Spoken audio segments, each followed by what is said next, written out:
Ladies and gentlemen, once again, we trust that you enjoyed your wedding breakfast and you're ready for this evening's festivities. But before we do that, the small matter of the speeches, so please give a fantastic welcome to the father of the bride. Thank you.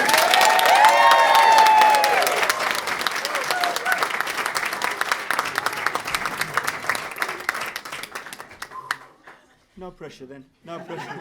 No pressure at all.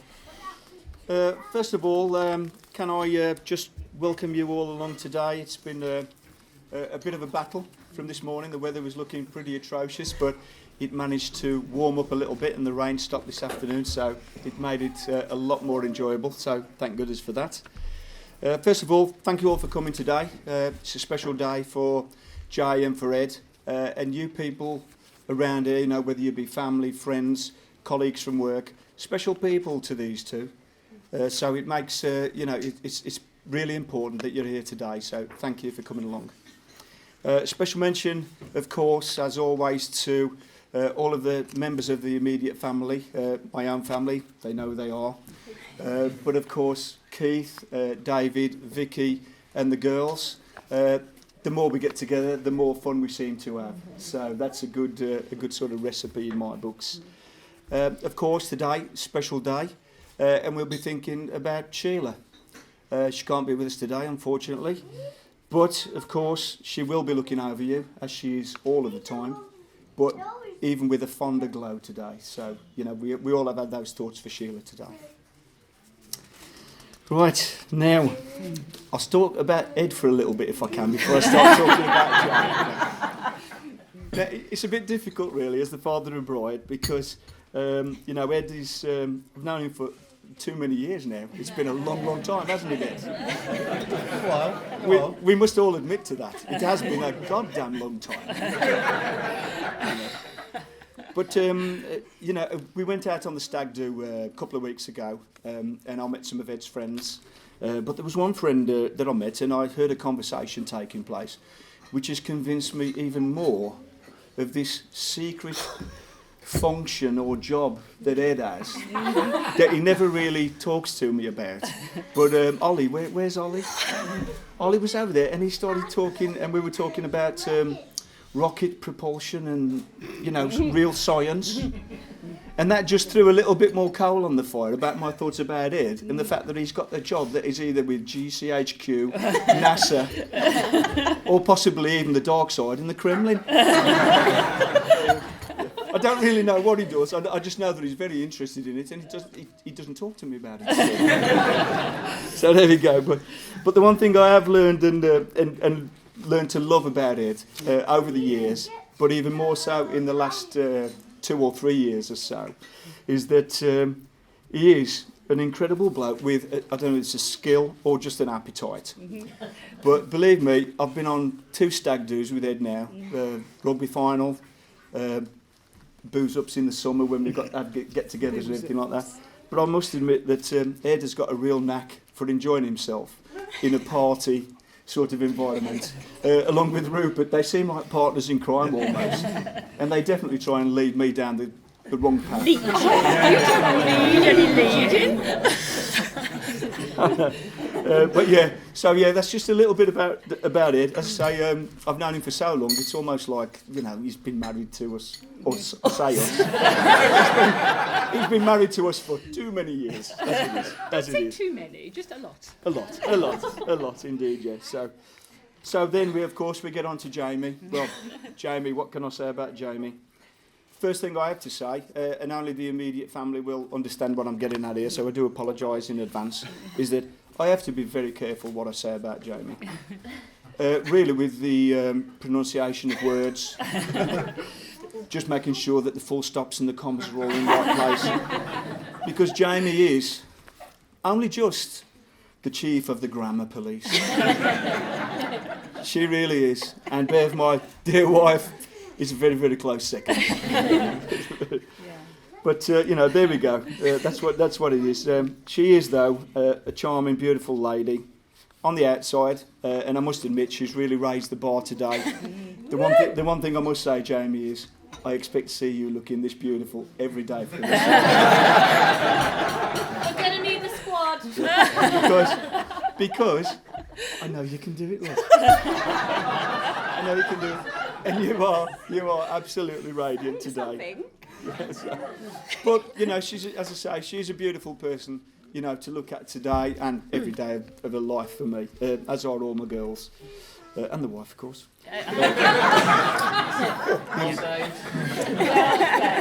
That was one in the slips that nearly went for a 4. Nearly went for a 4. But she's also a very, very caring and beautiful person inside. She's always thinking of the people around her and others. And she is, without a shadow of a doubt, one of the most caring people that I've ever known. She's always got time to help with other folks. She'll help anybody out if you've got a problem.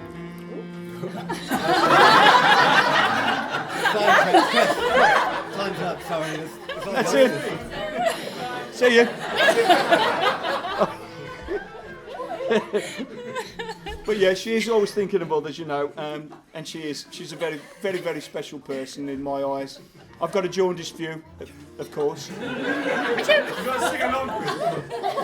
Somebody put the words up for me, please. You know, I have a very jaundiced view.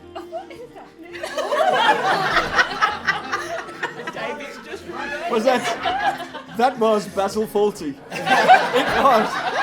That was Basil Fawlty. I just if a little Spanish guy walks in there, With a little rat. I am going teetotal. So yeah. Anyway, thanks, David. A very, very special person, beautiful, you know, on the outside, but even more so on the inside. And I'm sure all of her family and her close friends would agree with me on that. Absolutely. But let's get down to some of the nitty-gritty about Jaime. Let's just think about today and what we've achieved so far today. Never mind the fact that she's managed to railroad it. Sorry.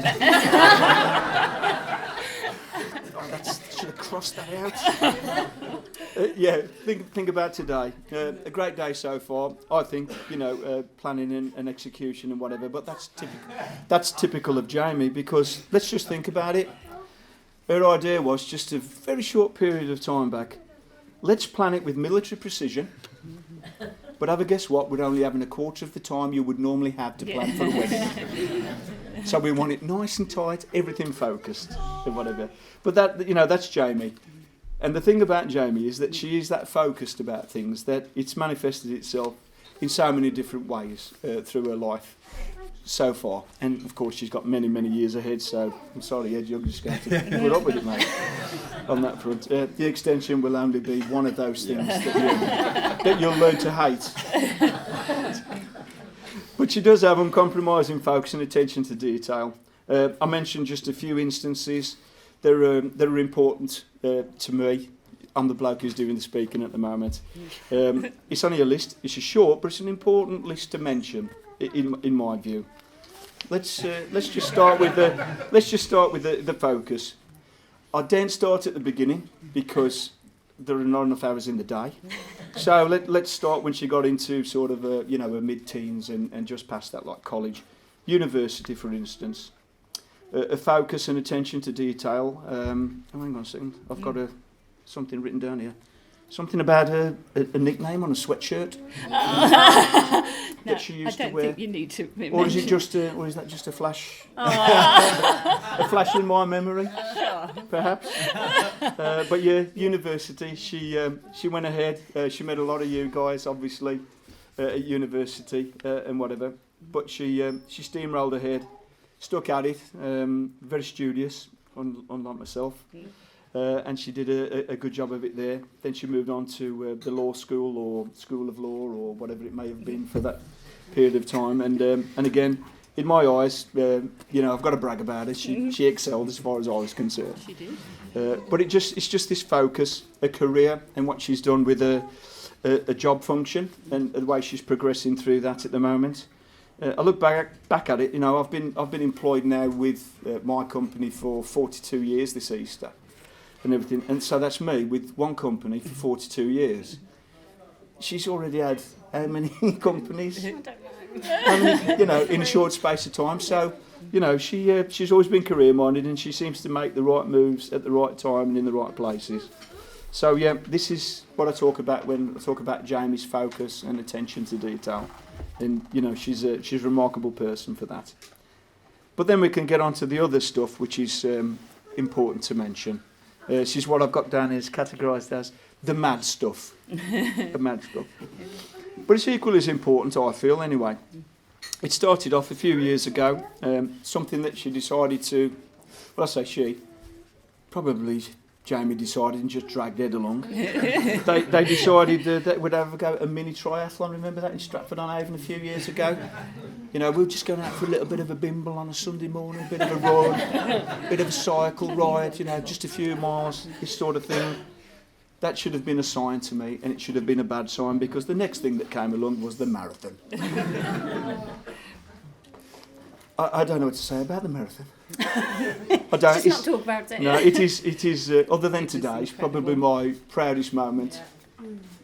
You know, seeing Jaime slog herself into the ground around London and everything, and then still come out the end of it with that beaming, smiling face. And she did smile at the end, even after all the battles. Absolutely remarkable. But again, it took a lot of determination and focus. I keep talking about focus because that's the way I see her. So I thought, brilliant, absolutely remarkable. What a fantastic young lady. This is my daughter. So proud. Whatever like that. But then she gives it a break for a year and she decides to do joggle. I'm thinking, joggle, what's that? Jog around the block? Something like that. No, it's an abbreviation of John O'Groats to Land's End. On a push bike with sore bottom. Over 11 days. So yeah, you know, a very short period of time, an immense amount of miles, kilometres, however you want to look at it. But again, she then, of course, roped Ed into it. But he seemed to enjoy that one. A strange man, really. I wouldn't have gone for it myself. So there we are. And then you think again, great, they've got that out of the system. Another one ticked off in the bucket list sort of thing and everything. We'll have a bit of a break. Nothing there. I can see them settling down, perhaps getting married and whatever. No, they decide to do the coast to coast. Now, for me, the marathon was pretty remarkable as far as an individual is concerned. But when they decided to do the coast to coast, and again, I think this is one where Jaime decided to do coast to coast. It was the other way around. No. I promise you. Look, I don't start an argument on your wedding day. Don't start an argument, but the coast to coast. There's as myself and Bev were the roadies. What were we with the Domestiques. domestiques? Thank you. I forgot the word. We were the domestiques for the day. Because this was an epic ride, and we knew this route because a couple of years before we'd been up there and gone all over this route as part of our vacation with the dog in the car. And I say, in the car. They did the coast to coast in a day, something like 132 miles, and it has. And the one part of it, it's a climb up a hill to a calf, and it was a climb that killed my car. It killed my car when we did it, and there was only myself, Bev, and a little dog in the back. It killed my car, and they did that in a day. Again, another remarkable feat for the pair of them, not only for Jaime, but for the pair of them. It was absolutely remarkable.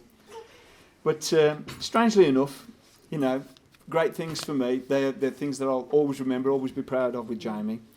But then I suddenly realised that all of these things she'd achieved after she'd left my stewardship. It was like she'd never done really anything like that while she was at home with me and wife Bev and Lauren and with Nikki. So yeah, I must have held her back through all those early years. That's all I can say. What a terrible father. What a terrible father. But then again, you know, we had a wonderful life, didn't we? Yeah. We have had a wonderful life. Now that is for probably 3 or 4 along the table here, nobody else. You might remember that from one of my favourite films. Somebody actually says that. We have had a wonderful life. So you'll have to ask me about that later on and I'll fill you in on that. Bill Nye. Is it Close Encounters? No. No, it's Bill Nye in Love Actually. Oh, is it? Yeah. And he said it to his roadie. Sorry. Oh, sorry. Carry on. We're on the clock. Come on, we're on the clock. Anyway, as I said, we have had a wonderful life. Back to the wonderful life anyway. Here's a few memories, Jay. Just things from when we were young that we did. Great memories for me. Might not be so much for you because I did actually trawl my kids round to make sure that I enjoyed my life.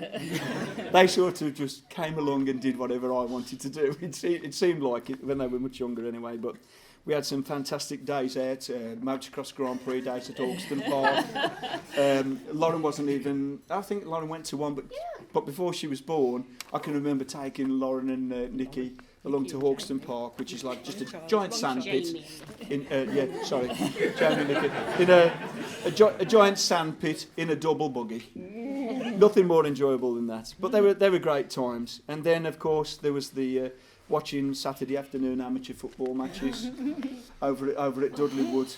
I'm sure they enjoyed it. But they had to do that because I was forced into early retirement because of the arrival of our twins. I had to stop playing football on a Saturday afternoon and only play on a Sunday morning.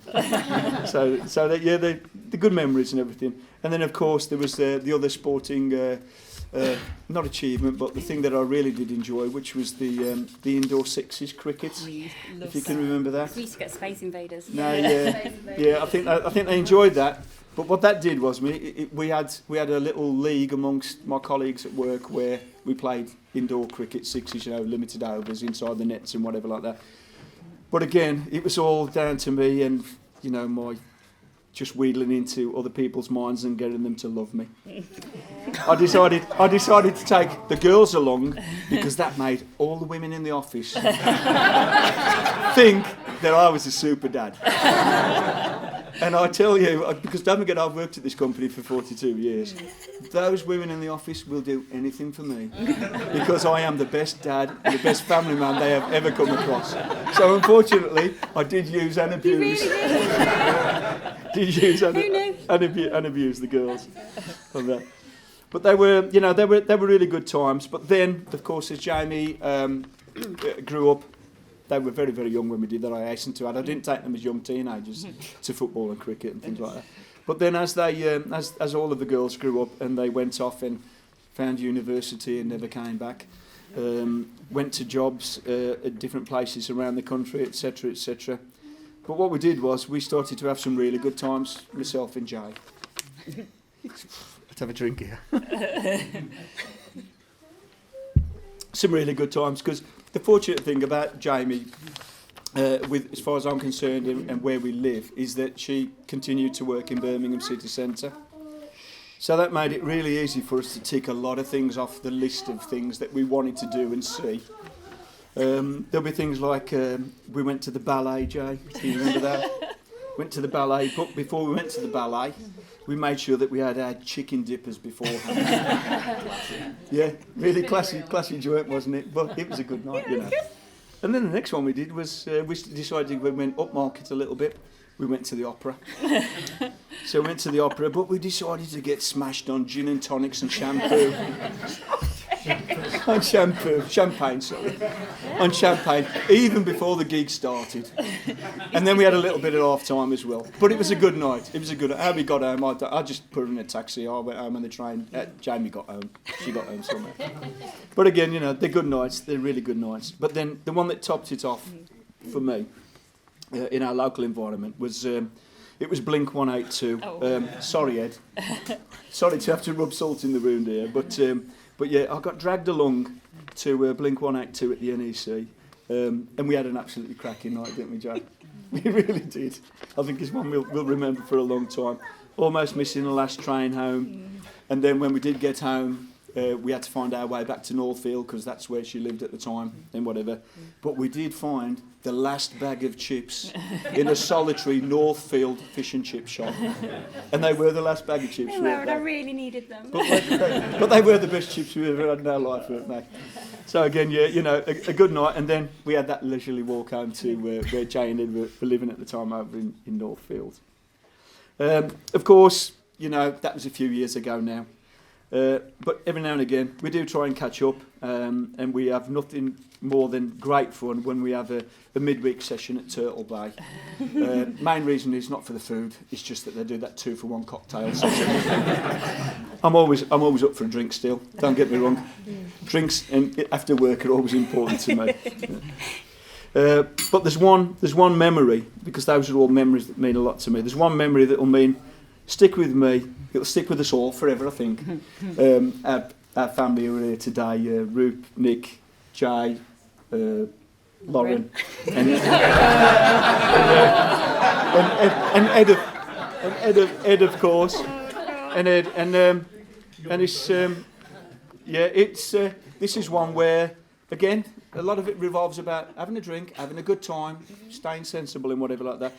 But this one revolves around the time when the complete crew, we were all told off by Bev, woken from her bed just after midnight in France last summer. Personally, Very loud. Personally, I don't think we were too drunk, too loud, too childish, any of that. But it was a great night, wasn't it? It was a great night, and we'll never forget it. And we'll never forget it, not because we had a good time, but because we had a tatering off the wife. I seem to remember you were in bed as well, weren't you? Yes, yeah. But these, of course, are just a few anecdotal things that mean so much to me. Wild memories of Jaime and whatever. But most importantly, it's also a roundabout way of letting everyone know how immensely proud I am of Jaime. You know, she's beautiful, intelligent, caring young lady. I couldn't be prouder, Jay. With that, I will shut up, sit down, because I think I'm over my deadline. We'll let you off. And in that case, what I would like you to do is, would you please raise your glasses? We're supposed to stand on it. Yes, if you could stand, please, and raise your glasses in a toast to the bride and groom. Jaime and Ed, all the best for the future. Thank you. Cheers.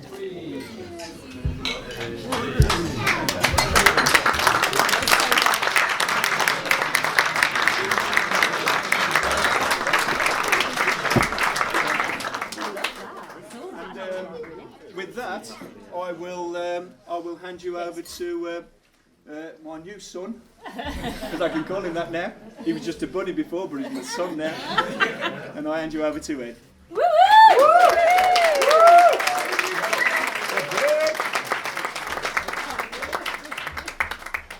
Right, well, first of all, thank you, Chris, for not only the kind words, but actually also staying within your allotted time. Despite the music telling you to finish early. But first, I'd like to thank everyone for coming today. This room represents our closest friends, family, and loved ones. As often happens, due to life and sometimes geography, we don't get to see any of you as much as we'd like. So it really means a lot to Jaime and I that we've been able to share today with you. Obviously, I need to thank Chris and Bev, not only for doing such a fantastic job in raising an amazing and fabulous daughter, but also for welcoming me into the family. I can honestly say a Parks family gathering is quite unlike any other. And although I can't take any credit for making today happen, I know you've been a great help to Jaime. And we're both extremely grateful for your generous support. You're welcome. But it's not just in putting on today that you're ready to pitch in. I can't think of many other people who are so keen to help with our many endeavours in life. For example, Chris. For someone who doesn't actually own a van, I don't think I can count the number of times you've offered to be somewhere with one to help move our possessions, also our bikes. I am a car thief. Another example that springs to mind, and Chris touched on this earlier, is when you both selflessly volunteered to sample cakes across the entire width of the country, whilst being our own private support crew when we cycled coast to coast. Yeah, we did eat an awful lot of cake that day. Yeah, there was definitely an ulterior motive. Dad, I certainly wouldn't be where I am today without everything you've done for me. You've always managed to provide so that if I wanted to do something, I felt unable to do it. You supported me through 6 years of university. On a 3-year degree. This not only afforded me the career I currently enjoy, but more importantly, it's where I met Jaime. Also, who could forget the taxi service? Early mornings, late nights, and many miles covered well into my 20s in pursuit of my hobbies, education and career. Jaime and I are grateful for everything you continue to do for us, especially your delicious beef Wellington, which is quickly becoming an annual tradition. Now, there's obviously one very important person missing today, and that's my mum. Oh, excuse me. Oh. Whilst Dave and I were growing up, she was the most caring and attentive mum we could have wished for. But with that came strictness and boundaries. Oh. As we got older, we got to see another side of her. She was the life and soul of any event. She actually had a mischievous side and was always causing light-hearted trouble and making perfectly timed, inappropriate comments. She thrived on days like today, and it's my biggest regret that she can't be here to share it with us. That said, she always knew today was coming, long before I did.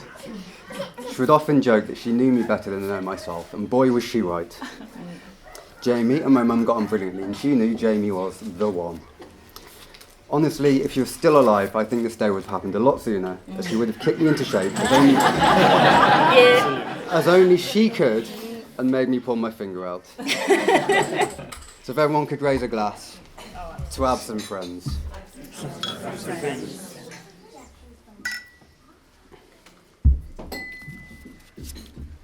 Now, my mum was a talented lady, but two talents stuck out more than most: gardening and cooking. As children, we were treated to some pretty special birthday cakes. And I think I'm qualified to say she would have approved of the efforts people have put in today with helping us with our cakes. Jamie, along with Bev, Lauren, Naomi and Vicky, or Wave, have produced a delicious looking quintuplet of cakes, so thank you all. But cakes alone don't make a wedding. It won't be complete without gorgeous bridesmaids, and Jamie has certainly picked 3 of those. Of course, there's the sisters, Nikki and Lauren. Or Lauren.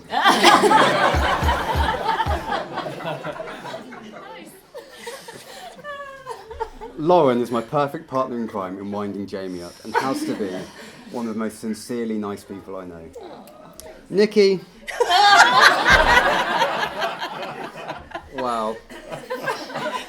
Fun-loving and loud. You know when she's around, you're in for an experience, and she always seems to make it a good one. All I can say is you're lucky she can't drink tonight. Then there's Naomi. Jamie and I have both had the privilege of knowing you since university. And whenever we've needed something, you've always been willing to help. The fact you two didn't kill each other while travelling around Thailand shows just how strong your friendship is. We both consider ourselves very lucky to have you all in our lives, and Jamie is particularly grateful for the wonderful send-off you organised for her. The bridesmaids weren't alone in getting Jamie down the aisle. Thank you to the beautiful flower girls, Amelia and Eleanor. Where was Amelia? Amelia! Hello. Oh, she's got a new friend. She's with Jeff. Well, she did an amazing job anyway. Eleanor, you just sit there looking cute. To accompany the lovely bridesmaids, I tried to find some equally handsome ushers. As you can tell, pickings were slim. So I ended up with Chris, Ollie, Ran and Rex. These guys have been my friends for many years, and I couldn't ask for a better bunch. I apologise. They've seen me at my best and worst times, and have all played a part in mine and Jamie's story. My friendship with 3 of the ushers were formed across me years at the University of Birmingham, which leads me on nicely to the important part. Jamie. Jamie and I first met at university. Yes, we really have known each other for over 13 years. I won't harp on about those days, but we had the most amazing times and best adventures together. I'm pleased to say, although slightly more toned down, we still continue to have the best adventures. Now, there are many things I love about Jamie. She's gorgeous, caring, funny. She thinks I'm funny. But I think her best quality, and Chris touched on this in some length, is that she's determined. If she wants something, nothing stops her. She decides she wants to study law. She graduates with a first. Makes a decision she wants to do charity law. She becomes the best charity solicitor in Birmingham. Running a marathon. Tick. But as Chris said, this is where it gets tricky, because now she decides to drag me along. A triathlon, cycling the length and width of the country. House moves, wedding planning. Jamie takes it all in her strides, while I'm clinging on to her coattails. She really is my best friend, and I'd be lost without her. Now, Jamie goes by many names. Chris brought up another one earlier, which I won't mention. But there's Jamie, Jay, Jem, Jambon, Hammy, which is a personal favourite, Jaime, Jaybird, Jaybizzle, and if you're lucky, occasionally, Jamie from the block. Today, however, I'm proud to say we can add at least 2 more to the list, Mrs. Hobday and my wife.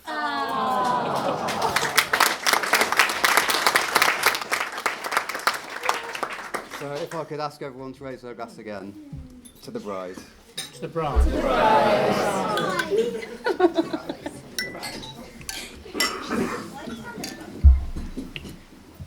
Now, today's been entirely Jamie's doing, which has once again amazed me that she's managed to organise it in such a short time frame. I was definitely more of a hindrance than a help, but I did make 2 suggestions. One, that we should walk back down the aisle to the song My Hero. And 2, that we should hire some patio heaters for outside. The song was quickly vetoed, and you may have noticed there were some patio heaters outside which aren't plugged in because they would blow the circuits. So it's probably best that I wasn't all that involved. So I'll finish off talking about Jamie by giving the biggest compliment I think I could. Jamie, I love you just as much as I love Topper.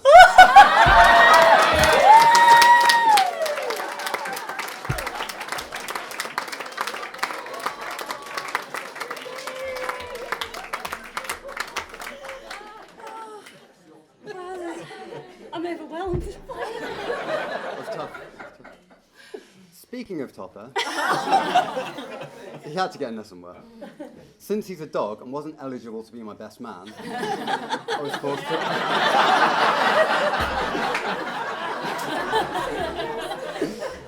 was forced to pick Dave. In all seriousness, being my older brother, I've never known life without him, and there really was no other choice. There's no joke. In a good way. In a good way. There's nobody I'd rather have by my side on such an important day. Now, I'm not going to make the usual jokes before his speech about him being a liar and prone to making stuff up. What I will say is all you need to know about Dave is several people have told him he should go into politics. And that's me. Over to you.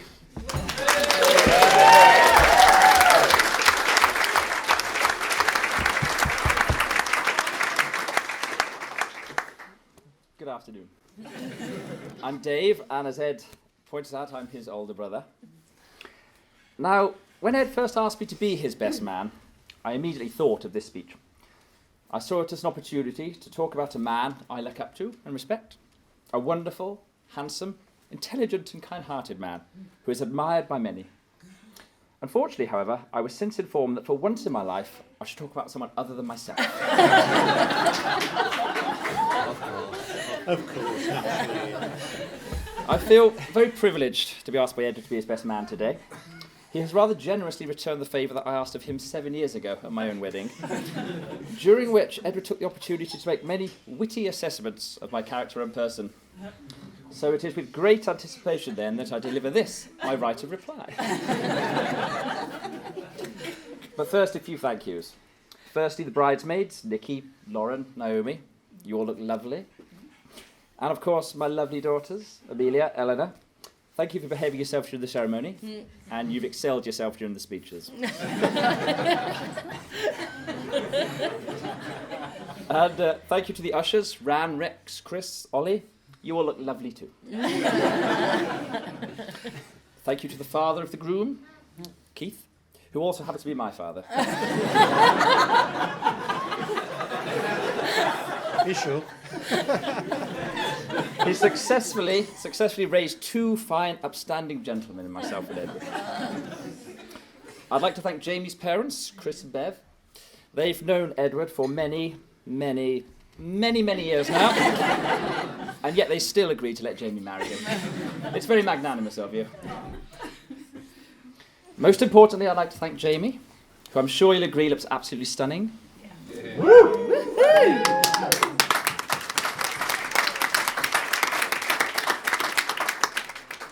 Thank you for agreeing to marry Edward, so that I can at last officially welcome you to the family.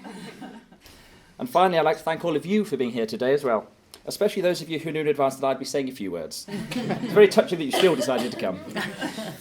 I'd like stay here. Before I get into it, just as a historical aside to the wedding today, 10th of February was a special day to another loving couple. For not only are Ed and Jamie getting married on this date, but in 1840, Queen Victoria and Prince Albert also got married. As a royal couple, Victoria and Albert were famous for being deeply in love and the embodiment of domestic bliss. So let's hope this is a good omen. I hope that Ed and Jamie's marriage will be very much like the Victorian era. Long, prosperous, and full of innovation, though perhaps with fewer outbreaks of cholera.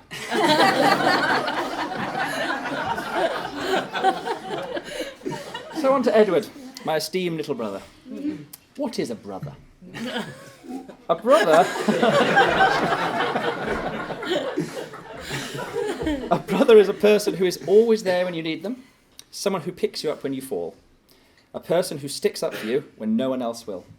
A brother is always a friend. I can honestly say that as a brother, I was all of these things to Edward. Brothers have a keen understanding as to who each other is, gained by years of experience, seeing each other at our highs and our lows. Brothers share inside jokes. The He-Man box. Brothers also leave a lasting mark on each other, such as the scar I have on my right arm from the piece of Lego Edward threw at me. Brothers also know that if the younger brother gets stuck in the crow's nest of a pirate ship, it's fine for the older brother to just wander off and leave you there. It's not okay. But to be fair, Edward has always been there for me when I needed him most. Such as the time I smashed a window in primary school with a stone. He was there, so I ran off with Scarpa to let him take the blame. You went to your own God and you were Yes.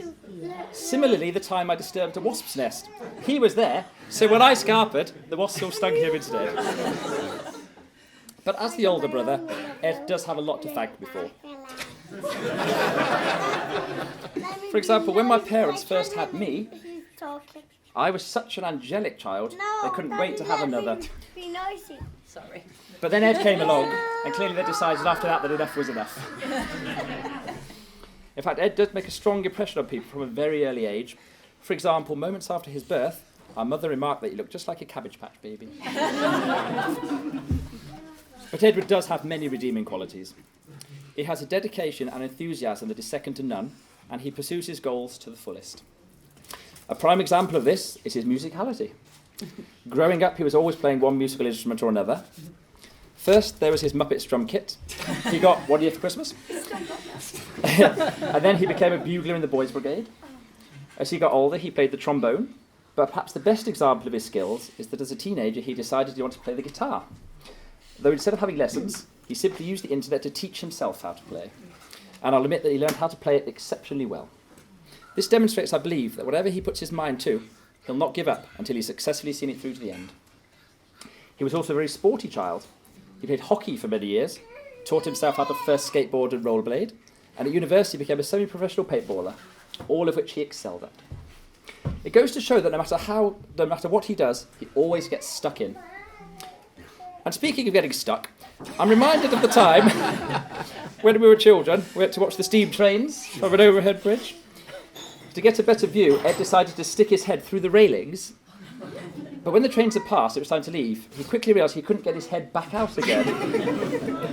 No matter how hard he pulled, his head was well and truly wedged in the railings, which is no mean feat, because we all know what a small head actually has, even to this day. But I think his ears were acting as a wedge to stop him getting out. There was panic, and of course, undoubtedly a few tears, as Ed realised the futility of the situation. I recall there was probably even talk of the fire brigade being called to cut Edward free of the railings. Fortunately, Father here was on hand and simply pointed out that all Ed needed to do was stand up. Because the railings were wider at the top than at the bottom. And was presumably how he got his head in there in the first place. I couldn't see because I was stuck. But alas, Ed did not remain an endearing and innocent young child forever, and he grew into a typical teenager with all the mood swings and sulks that entailed, including a newfound appreciation for his appearance. Now, Edward has often accused me of vanity, but he's not been averse to the odd touch of preening himself. For example, during the 90s, Ed decided he was going to grow his hair into a pair of curtains, as was the fashion of the time. Now, as any of you who knew him during that time will recall, Ed was a sullen teenager who used to slouch around the family dinner table, not engage in conversation, except the odd grunt of assent from time to time. So he'd sit there, glaring out from behind the growing locks of his curtained hair. And it began to occur to us how perfectly straight they were.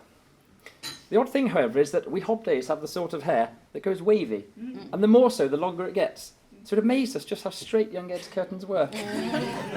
The answer, of course, as we later discovered, was that Ed had been out and bought himself a set of hair straighteners. And he'd been hiding them in his room to straighten it with every morning.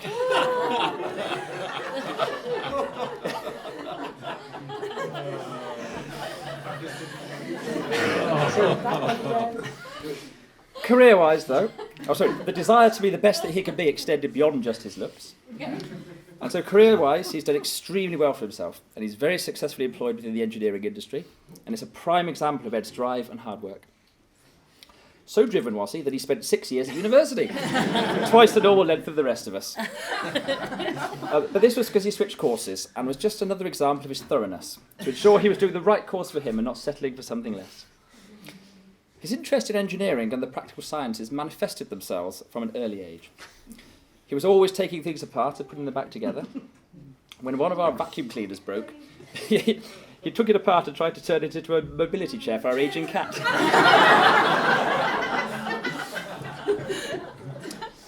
His scientific experimentation continued into his adolescence. I recall a time when we were teenagers. I was in my room, nonchalantly minding my own business, when there was a flash, a bang, and the house went dark as all the electricity went off. This was swiftly followed by the scurrying of feet outside my room, which turned out to be Edward running downstairs to the garage, which was where the fuse box was. As he scuttled back inside, I saw in his room that he'd been doing an experiment of some sort, with cables and wires strewn everywhere. And the electricity had blown when he'd somehow managed to insert a tomato into a plug socket.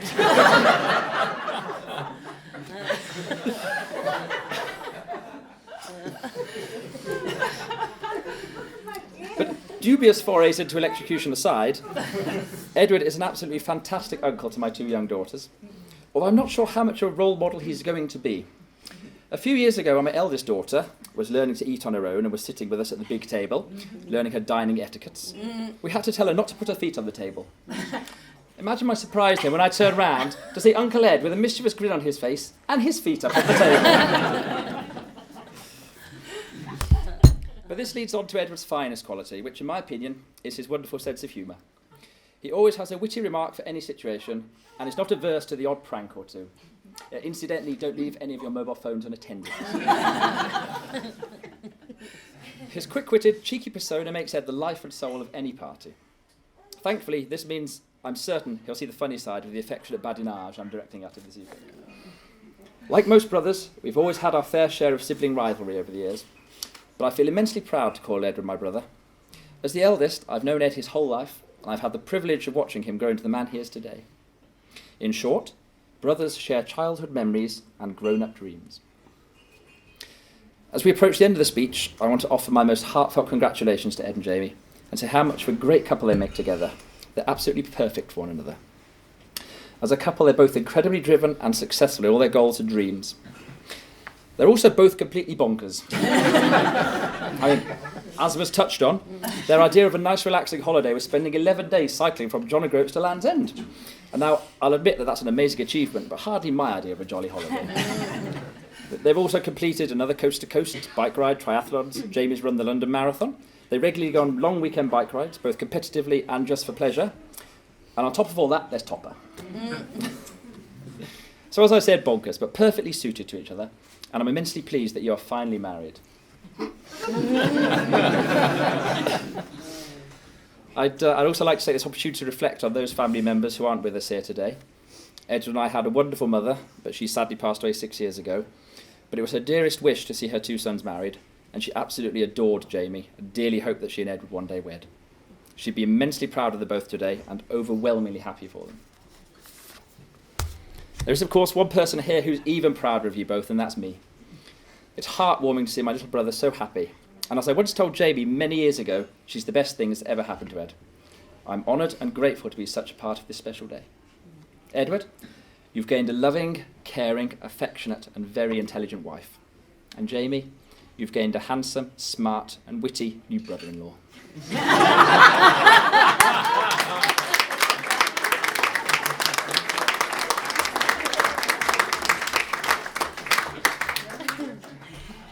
In Jamie, I've not only gained a sister, I've also found the most enthusiastic drinking partner I've ever had. I look forward to many more civilised tipples now you're a fully fledged hobday. Ed and Jamie, may your love be modern enough to survive the future and old-fashioned enough to last forever. Ladies and gentlemen, if you kindly be upstanding and raise your glasses. Here's to love, to laughter, and happily ever after. To Ed and Jamie. Ed and Jamie. Cheers, David. Very sweet. Brilliant. Very sweet.